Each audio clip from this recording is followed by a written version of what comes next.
That student that's got issues, ADD, that student that dibbling, dabbling with some things that they shouldn't be, that student that comes from a broken home, a broken family. Like, I'm that student that has all those issues. I'm that student that drives you crazy. I'm that student that makes you say, you know what, maybe I don't come in today. Like, I'm that student. I'm that student where I had struggles in schools. Like, I'm that guy.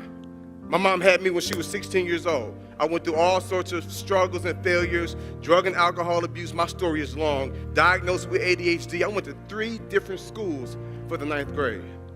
I had a teacher in 8th grade that planted a very unfortunate seed within me. He told me and my mom, he said, your son is not high school material.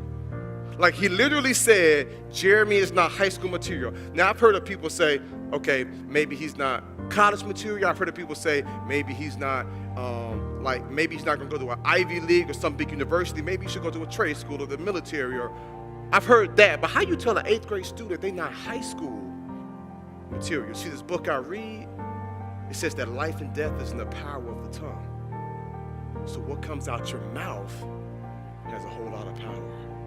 And unfortunately, I was dealing with a teacher that maybe didn't know any better. He told me I wasn't high school material, planted a seed within me. I went to high school, and after that first year, I ended up getting kicked out. I go to another school the next year, completely failed. Just didn't really value education, didn't really value school. Next school come around. And this school here, this was a different school. Now I'm at a school with a group of people who, quite frankly, I felt like they were weird. Because they were saying stuff to me like, Jeremy, I believe in you. They were saying stuff to me like, Jeremy, we see some great inside you. They were saying stuff to me like, Jeremy, I'm so glad I got you in my class. I'm looking like, it's another Jeremy in here? What's his last name? I'm Anderson. They like, yep, you. I'm like, no way.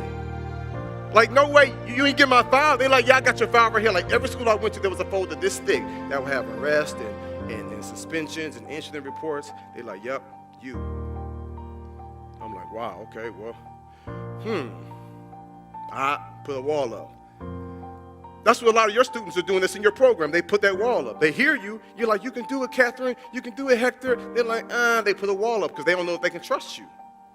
But these teachers, they was weird. They was positive. They were optimistic. They kept speaking life to me. A few things started taking place. I started seeing things a little differently. I realized they didn't have to be in this position. I can't explain it to you, but I realized that some of these educators went into this field intentionally. Like some of my teachers, they had family members and loved ones who was making 3-4 times as much money as they were. And I'm like, bro, why? If your brother's an engineer and he's making 4 times as much money as you make, why would you do this? He's like, for you. I'm like, you ain't do it for the money. He's like, ain't no money in this. Here's the reality as educators. You're going to be overworked, you're going to be underpaid, but the value of what you do is worth it. The reality is it's going to be rough, it's going to be frustrating, but you're changing lives. You are changing whole generations. What happens inside the classroom, like what happens inside those schools, you are the ones that are shaping our country.